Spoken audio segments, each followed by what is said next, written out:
Hey everyone, it's Melissa from Welcome to the Woods. Today I'm going to be making this versatile seasonal decor that I think is so cute, and if you agree, click share on this video.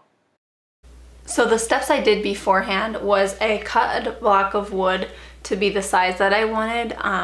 I was basically measuring the stencil that I'm going to use, and then I stained it 2 layers of, I think it was Jacobine colored stain. So now it's all ready, it's dry, and in this project I'm going to be contrasting using a stencil to do lettering on one side of this block and then hand lettering on the other, something I'm very used to, just using a white oil-based white Sharpie paint pen. So I've never done a stencil before. I wanted to give a try because I know that a lot of my viewers like to make wood signs with stencils, and I just thought this would be a cute project to give it a go. I picked out Naughty or Nice for one side, and I'm going to be using, see it fits perfectly, and I'm going to be using Deco Art paint as well, the red metallic they sent me and the white pearl, which I just picked out because I thought it would be pretty. So what I'm going to do so that this doesn't move around is I'm going to grab some Scotch tape and get it centered on there and then tape it down. Okay, there we go. Now you could also get the sticky back kind of stencils. Those ones I think would work better because you wouldn't have any mess up. Like every single piece of it would stick to your board. But I think that this is also a very economical route, and you can reuse this one again and again and again. If you wanted, you could just buy one of these stencils and then make like a bunch of the same sign as a Christmas present to give people.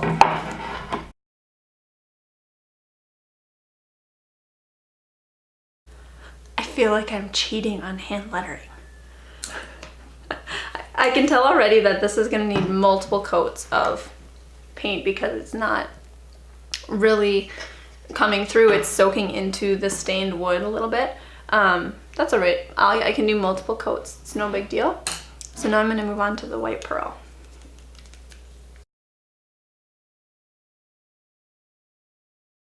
Go ahead and comment in right now, you guys, where you're tuning in from. I'd love to know. And let me know if you've ever made a stenciled wood sign.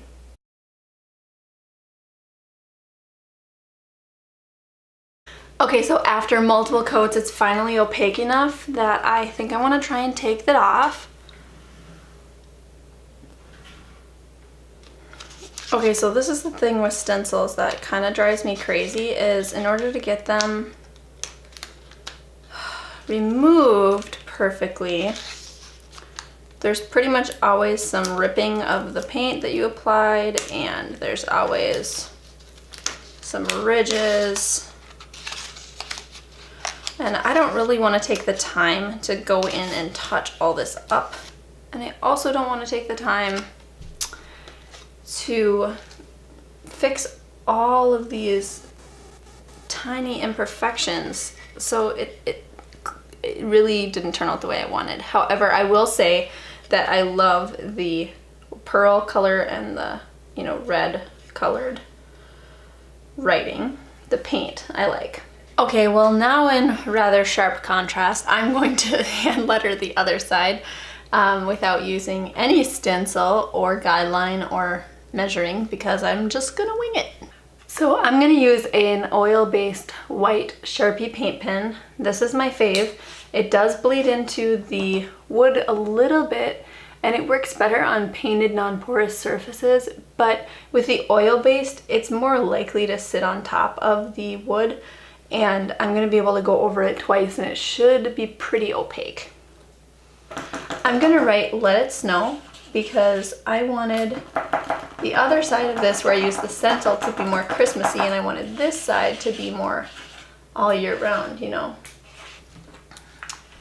For spacing, I'm just gonna eyeball it, but if you needed to, you could use a ruler and space it out.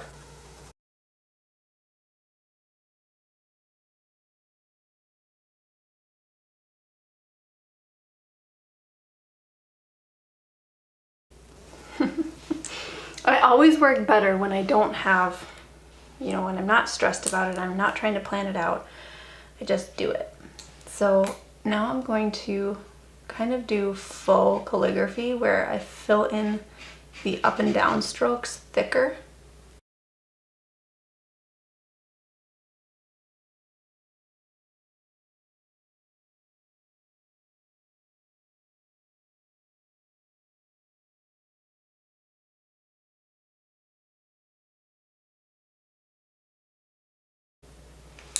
I'm liking all of it, except, to be honest, I'm actually not liking the snowflake. Let's see if I can pull it up with a little bit of scratching. So since I stained my wood beforehand, I'm literally scratching off the top layer of the wood. And the stain has absorbed through, so that's how I kind of erase my mistakes. I'm just using a metal butter knife. Now, if I scrape too much, I'm going to get down to raw wood, which you can see is kind of starting to happen. I can always add a little dab of stain, but I don't need to because I'm going to fill in that area with a circle anyway. And it's like it never even happened. I'm going to go over this again. Make sure you work from left to right because you don't want to smear anything before it's dry.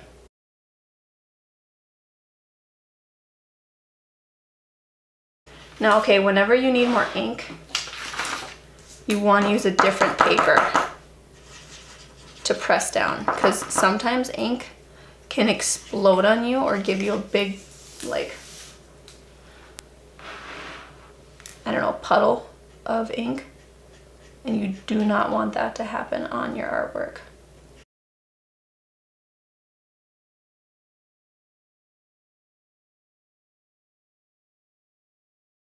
Make sure while you're working on this that you are always shaking this every so often. Get the ball rolling around. And then again, I capped it so I don't accidentally splatter any paint. And then also, you know, using your sheet of paper that you have to the side to get that tip full of product and ready to administer it.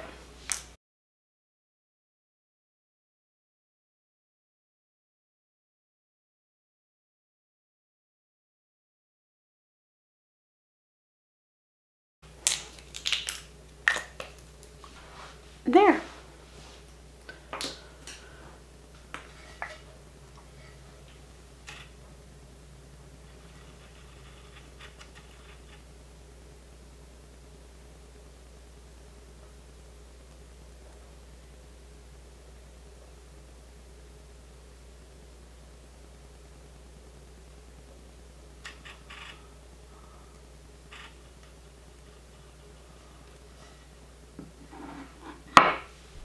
I'm so happy with how this turned out using the Sharpie paint pen that I'm thinking, since it's dry, I'm going to flip it over and I might try and fix the stencil side with these. Okay, because I mean, yeah, it just didn't turn out great.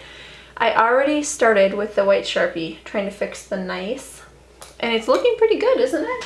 And I can just take my metal knife to take in the parts where it went over.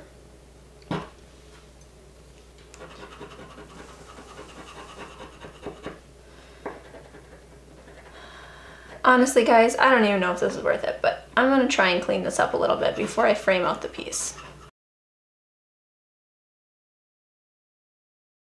If you're not very confident hand lettering and you want a hand lettered sign, then doing a stencil like this and then filling it in with Sharpie paint pen might be the right way to go.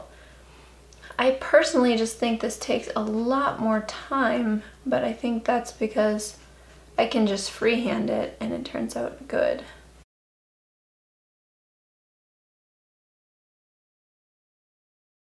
Okay, that cleaned that up okay. Now I'm going to take my red Sharpie, fortunately I have one of these, and try to make naughty look good. But this is going to be a lot harder because since the letters were smaller, there's more ridges I even tried to prevent ridges when I painted. Whew, you guys can tell I've never done this before, can't you? That's okay. First time for everything, and even people like me who've done a lot of crafts in their lives still mess up sometimes.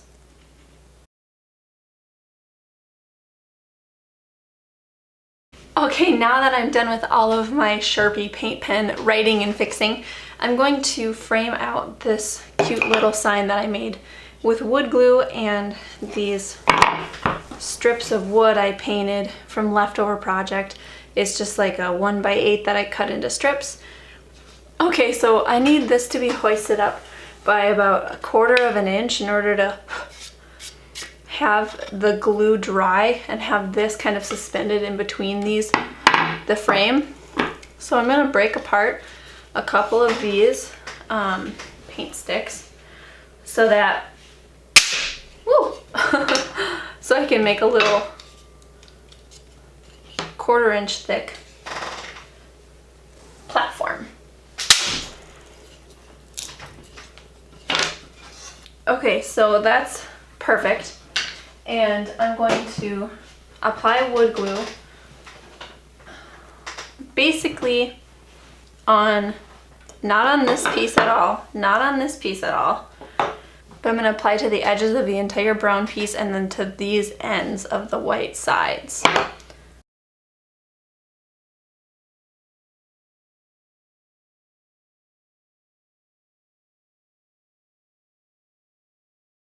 So what I'm going to do is I'm going to set something heavy on each side so it can dry nice and tight together. When the glue dried, I was all done. I hope you guys like this craft for winter decor and Christmas decor. Be sure to follow my page if you're not already and click share.